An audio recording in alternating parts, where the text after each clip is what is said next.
Hello, you're listening to The Sealed Book on creepytalesradio.net. Hope you enjoy the episode. The Sealed Book.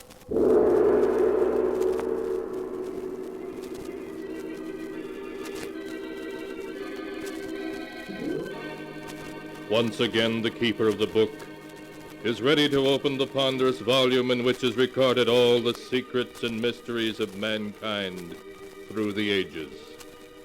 All the strange and mystifying stories of the past, the present, and the future.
Keeper of the book, what tale will you tell us this time? What tale shall I tell you?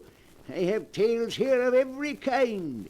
Tales of murder, tales of madness, of dark deeds and events strange beyond all belief. Let me see. Yes, here's a tale for you. The strange and terrible story of two old ladies and how they tried to escape from their doom. I call the story Escape by Death. My story begins in a big, shabby old house in the country, fully a mile from any other habitation. In a large ground-floor room, which is both their bedroom and sitting room, Martha and Louise Abbott listen to the wind howl outside. Louise is an invalid, confined to a wheelchair.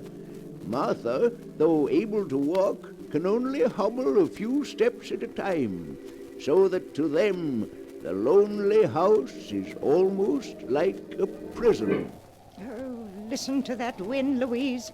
Oh, I do hate living out in the country like this. We're so isolated from everybody. Oh, yes, Martha. It was so much nicer when we lived in our own house in the village. Even if Roger and Hester are our nephew and niece, we should never have let them persuade us to move out here with them. Oh, what is it, Toby? Queenie? Oh, our mother's darling's hungry. Even Toby and Queenie don't like living here. Yes, they do seem unhappy. Queenie hasn't been eating well. Louise, it's very foolish for us to stay here with Roger and Hester. I think I hear Hester coming now. We'll tell her right away that we want to go back to our old home. Here I am at last, Aunt Louise, Aunt Martha. I brought you tea and some cake I just made this afternoon. Thank you, dear. I have the Daily Sentinel for you. George Gibson just delivered it. I haven't even opened it yet. Thank you. Roger, Louise and I have been talking things over. It was very kind of you to invite us to live here with you, but we were much happier living in the village. We want to go back. But, Aunt Martha, it's much better for you here. Really it is. Of course, you're just homesick, both of you. And you'll get over it. Pretty soon you'll love the country as much as we do. Now, we don't want to hear another word about your leaving us. We couldn't be happy thinking of you alone and helpless in the village. Come along, Roger. Let them drink their tea. All right, Hester. See you both later. Oh, I do wish they'd let us go back. There's no reason why we shouldn't. Do you remember the teas we used to give? Mary Thompson came over every afternoon. It was so nice. There's no reason we can't move back and give those teas again. We won't be alone or helpless either. With all the money Father left us, we can afford a dozen servants. Louise, we are going back. I've made up my mind. Oh, Martha, I'm so glad. Listen to Toby and Queenie. They're glad we're going back too, aren't you, you fat old darlings? Oh, they understand you, Mother. They know we're not going to stay here much longer. Of course they do. Well, now that's settled. Let's see what's in the Sentinel. Let's see now. Oh, Martha, let's look at the obituary notices first. Just what I was turning to, Louise. Here we are. Did anyone we know die? Now, let me see. Yes, yes. You remember Amos Wilson, don't you? Yes. He died 2 days ago. Poor Amos. He was about your age, wasn't he, Martha? Certainly not. He was a good deal older. Oh, Martha, look at this. Why, it says that Mary Thompson is entering the county home for the infirm. The poorhouse? Oh, no, it can't be. You can read it for yourself. Oh, that dreadful place. I'd rather be dead than in that home. Poor Mary. Martha, after we move back to the village, can't we have Mary come to live with us? Yes, of course. Why, going to the poorhouse would be the death of her. No, it can't be. What can't be? Read what it says there in the real estate column. The old Abbott mansion, owned by the Mrs. Martha and Louise Abbott, has been put up for sale by their nephew, Roger Clark. What? Why, it must be a mistake. Oh. We never told Roger to sell our house. Roger! Roger! Now, Martha, we mustn't get excited. But why should he want to sell our house? I won't permit it. You calling me, Aunt Martha? Yes, Roger. What's this in the Sentinel about our house being up for sale?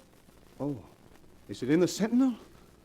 Oh, I'm so sorry. It is a mistake, isn't it, Roger? Well, no, Aunt Louise. But since the house isn't being used, I thought it would be a good idea to sell it. But you had no right to put the house up for sale without telling me. Now, don't get yourself excited, Aunt Martha. If you don't want the house sold, I'll remove it from the market. You must, Roger. We couldn't live if the house was sold. All right. Now I'll take care of everything. Don't you worry. Everything's going to be all right. I don't like it, Louise. I don't like it at all. Why should he try to sell it without telling us? It does seem strange. Louise, we must get in touch with Judge Morris at once. He's the administrator of Father's estate. He'll take care of everything for us the way we want it. I didn't like the look in Roger's eyes just now. I've always been suspicious of Roger, and if you want my opinion, he and Hester are up to something.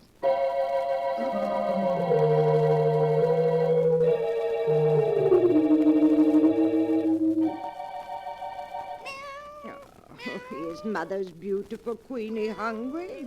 Well, here's a nice piece of meat from the lovely supper Hester just brought us. Oh, Queenie is hungry, Martha. She's got her appetite back since she learned we intend going back to the village. Yes, she has, but where's Toby? I don't see him around any He's place. probably in the kitchen. Martha, when are you going to speak to Roger and Hester again about our leaving? I'm waiting until we can get in touch with Judge Morris. He'll come get us whether Roger wants us to go or not. There's been something very strange about Roger's manner ever since we told him yesterday we didn't want to stay. Martha, look. Queenie's ill. Oh. That meat you gave her, it's made her sick. Queenie, oh, what's the matter with Mother's darling? Oh, Martha, there's something terribly wrong with her. Queenie, what is it? Oh, Louise, what can we do? Give her some water, maybe that'll help. Oh, Martha, she's fallen down. She's dead, Louise. Queenie is dead. Oh, no, she can't. But she is, though she was perfectly all right until I gave her that meat. She was so hungry, she just bolted it down. Oh, Martha, she must have choked on it. She's choked to death. Did she? I'm not so sure. Martha, what do you mean? What else could it have been? She acted more as if she were poisoned. Poisoned? Yes, I'm sure of it. The meat was poisoned. That's why Queenie died. But how's that possible? It was poisoned because that meat was meant for us. Martha, you don't mean that Roger and Hester... Yes, Louise. Oh, I see it now. That's why they brought us out here. Why they won't let us leave. They're planning to kill us. They're after our money. Oh, Martha, what are we going to do? Well, we've got to get in touch with Judge Morris right away. He'll save us. But, Martha, how can we? The telephone, it's upstairs in Hester's room, and neither of us can climb stairs. I know that. We've got to figure another way to reach him. Louise, our lives depend upon it.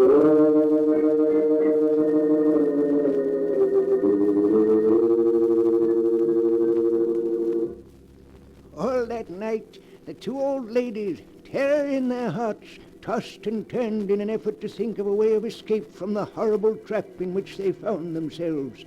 In the morning, they thought they had discovered how to do it. When George Gibson, the rural mail carrier, came by, Louise called to him and gave him a frantic message to Judge Morris, which he promised to deliver. However, a few minutes later, encountering Roger, their nephew, George Gibson told him what had happened, and Roger managed to persuade him not to deliver the message. Then Roger hurried home to consult with Hester. Roger, you say that while Martha was out here in the kitchen with me, Louise was giving George Gibson a message for Judge Morris? Yes, and she seemed so excited that George stopped me on the road to tell me about it. Hester, I'm afraid they suspect. Oh, no, they mustn't. We mustn't let them. I should say not, after all the trouble we've gone to. Well, it would ruin everything. We've got to quiet their suspicion somehow. We've got to make them like it here, so they'll be perfectly content to stay with us until they die.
And now to return to the story of escape by death, as it is written in the sealed book. For 24 hours, Martha and Louise have waited in trembling impatience for George Gibson to bring word that Judge Morris has received their frantic appeal for help. Oh, Martha, where can George be? He's more than an hour late. Well, he's probably just been delayed. Maybe the car broke down. He'll be here soon. Yes, here he comes now. He's turning up the drive. Oh, Martha, I was so worried. I told you he wouldn't fail us. But there's Roger taking the mail from him. Suppose Roger doesn't let him see us. He might... Louise, What is it, Martha? What's wrong? that isn't George Gibson delivering the mail. Not George Gibson. No, that's a much younger man. Now he's leaving. Roger's coming back in the house. Martha, where do you suppose George is? I don't know. I don't understand. Perhaps he's sick today. Here comes Roger. Hello, Aunt Martha. Aunt Louise. Here's a magazine that came in the mail. I thought you might like to see it. Thank you, Roger. Why didn't George Gibson deliver the mail today? Oh, you saw that there was a new driver. Well, I'm sorry to have to tell you this, but yesterday afternoon, poor George was killed. Killed? Oh, no.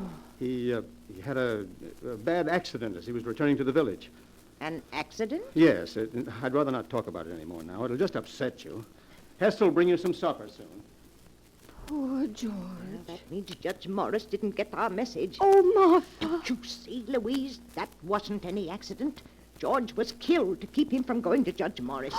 Martha, you can't mean that Roger and Hester... Yes, Louise, they'll stop at nothing to get our money. But what are we going to do? We can't get a message to anyone. And they're poisoning our food. We haven't eaten a thing since poor Queenie died.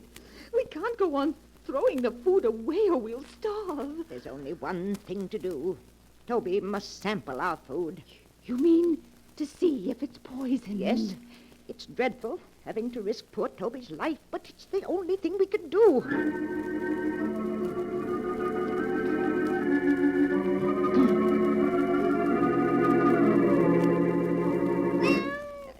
Here you are, Toby, a nice piece of meat for Mother's darling. Martha, I get so frightened every time I see Toby eating something.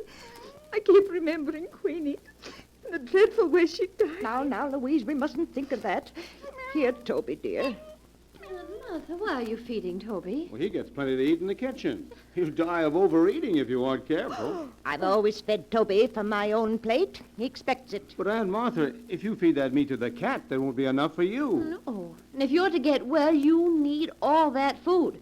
Now, I don't want you feeding Toby any more of it. Here, Toby. Come on, boy. Come on. Come on out the kitchen there. Martha and Louise eat their supper.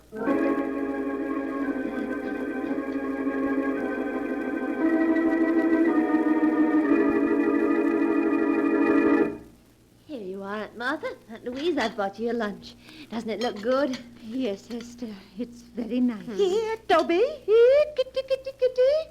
Hester, have you seen Toby? No, Aunt Martha, I haven't. Oh, but where could he be? Toby's always on time for meals. Oh, he's probably someplace around the house. Now, eat your lunch before it gets cold. Oh, Martha, where can he be? Toby'll be along in a few minutes. We won't touch a bit of this food until he's eaten some of it. I do wish he were here. I'm so hungry. Louise, don't touch a thing on that tray. It isn't safe. Here, Toby. Here, kitty, kitty, kitty, kitty, kitty, kitty, kitty,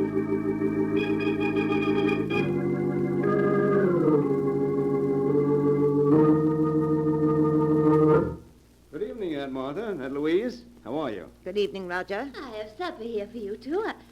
Why, Aunt Martha, neither of you ate your lunch. What's wrong? We weren't hungry, Hester. Have you found Toby yet?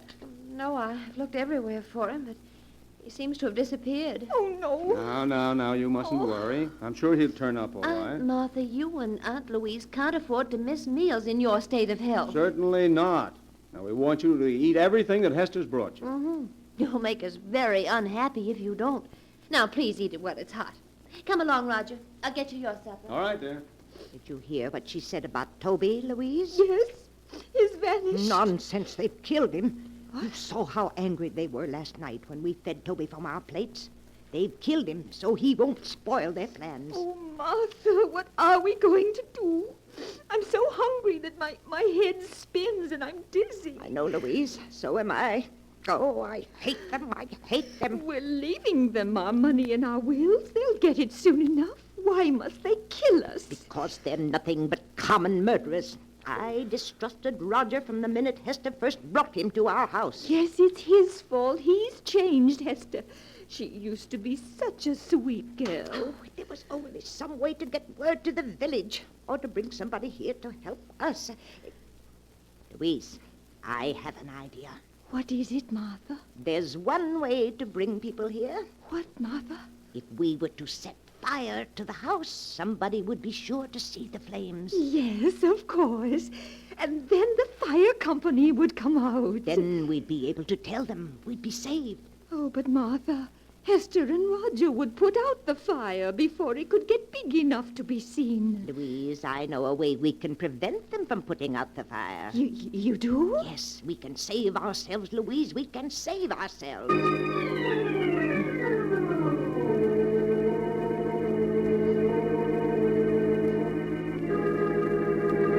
Here, Toby. Here, kitty, kitty, kitty. Martha, why are you looking down the cellar stairs like that? Now, you should be in your room. Certainly should. It's drafty out here in the hall. Now close the cellar door and go back to your room. But I heard Toby crying. He's down in the cellar, and I won't go to my room until I get him. But Aunt Martha... Roger, just to put Aunt Martha's mind at ease, why don't you go down the cellar and see if Toby is there? Oh, all right. But if you ask me, it's just a waste of time. Please help him look for Toby, Hester. You'll find him so much quicker if you both look for him. Aunt Martha... Please. Oh, very well. But you go back to your room so you don't catch cold. Roger, do you see him? Doesn't seem to be any place here in the cellar. Now we'll see just how smart you are, trying to poison us. There. You won't stop us from escaping now. Now let's get Louise. Louise! Louise, it worked. You mean you were able to lock them in the cellar? Yes, and with the door locked, they can't get out. They found out they're locked in. Now, don't you worry about it, Louise. I'll take care of everything. What are you doing with that kerosene lamp, Martha? Pouring the kerosene around the room so it will burn better. There. Are you ready to leave, Louise? Yes, Martha, yes. Now strike a match and start the fire. How quickly it's starting to spread. Yes, we've got to leave. I'll push your wheelchair, Louise, and you try to help by rolling the wheels. Yes, Martha. Well, we're coming along nicely. A little more, dear. Come on. Just a little bit more. Martha, I do hate to do this. Louise, you mustn't waste any pity on them. Even if they are our niece and nephew, they're nothing but common murderers. Yes, I suppose you're right. Now, I'll just open the front door, and we'll be free. Now, roll the wheels a bit, Louise. That's right. And just a few feet more, and we'll be safe. Yes, that's it. There.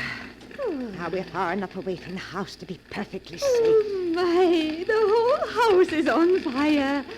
Do you think they can see it in the village by now, Martha? I'm sure they do. Now remember, Louise, when the fire company gets here, we don't know what happened to Roger and Hester. We just managed to get out ourselves. Yes, Martha. If we told them what we were forced to do to escape, we'd have to reveal that our own niece and nephew were poisoners, murderers. We don't want to disgrace the family name, Louise. Oh, no, Martha, of course not. Look, Martha, look! The flute is going! Oh, and here comes the fire engine. Louise, we're saved. We're saved.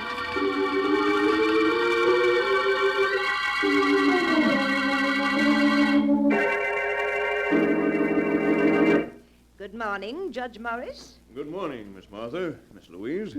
I trust you're well after that terrible ordeal last night. Oh, we're feeling much better. Thank you, Judge Morris. I know it'll be painful for you, but now that your niece and nephew are gone, we must plan for your future. Oh, you don't have to bother, Judge. All we want to do is move back to our old house, hire a few servants, and live as we used to. Yes. And I was wondering if you could arrange to have Mary Thompson come live with us. I won't hear of her going to that dreadful home for the infirm. Why, the poorhouse would be the death of her. Oh, no, we can't let her go there. With all the money Father left us, there's no reason why she should. Ladies, I'd hoped I'd never have to reveal the truth to you, but now it appears I must. The truth? I don't understand, Judge. Some weeks ago, the bonds in the trust fund your father left you became utterly worthless. What? Your nephew and niece were afraid the shock of learning you were penniless would be too much for you. So it was decided to keep the news from you. That's why the three of us persuaded you to move in with them. Your house here in the village had to be sold to meet the debts of the estate. But that can't be. Father left us so much. It's all worthless now. Perhaps I should have told you this a month ago. But your niece and nephew wouldn't hear of it. In spite of the fact that they had only Roger's salary to live on, they were determined to prevent you from ever learning of your misfortune. Oh, but the deaths of poor Queenie and Toby, of George Gibson. George Gibson? Yes. I'm afraid I don't understand. Surely you heard that he was killed. The tire blew out and his car turned over. You mean he wasn't murdered?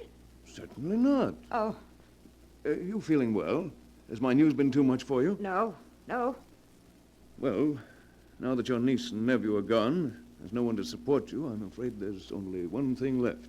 One thing left? What's that? I'm sorry to say, believe me, I am. The county home for the infirm. Oh. The poorhouse.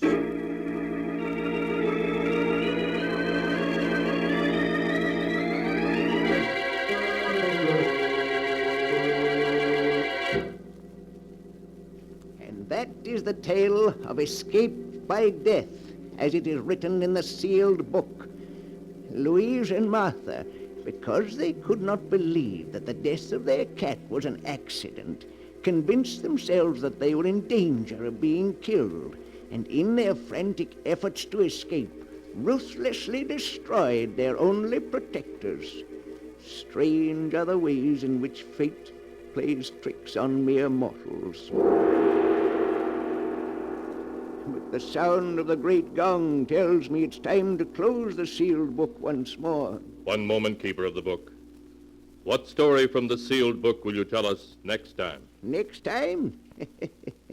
What kind of a tale would you like? A story of ghosts, of vampires, of werewolves howling in the night? A tale of dark plots and evil deeds?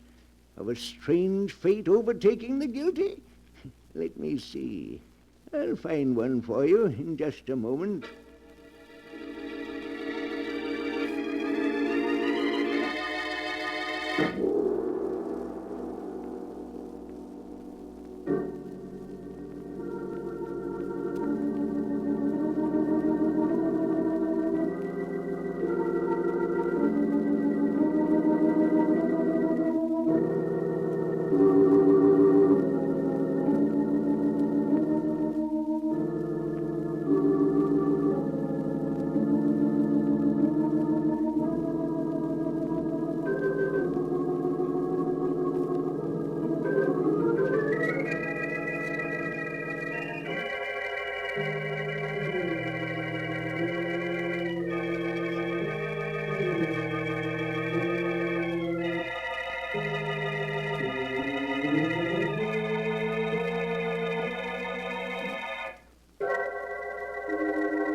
And now, keeper of the book, have you found the story that you'll tell next time? Yes, I found one for you. It's the amazing story of a woman's jealousy, so great that it would not let her lie quietly in her grave, but made her seek revenge even from behind the dark veil of death. I call it Death at Storm House. Be sure to be with us next time to hear another strange and mysterious story from The Sealed Book. The Sealed Book, written by Bob Arthur and David Cogan, is produced and directed by Jock McGregor.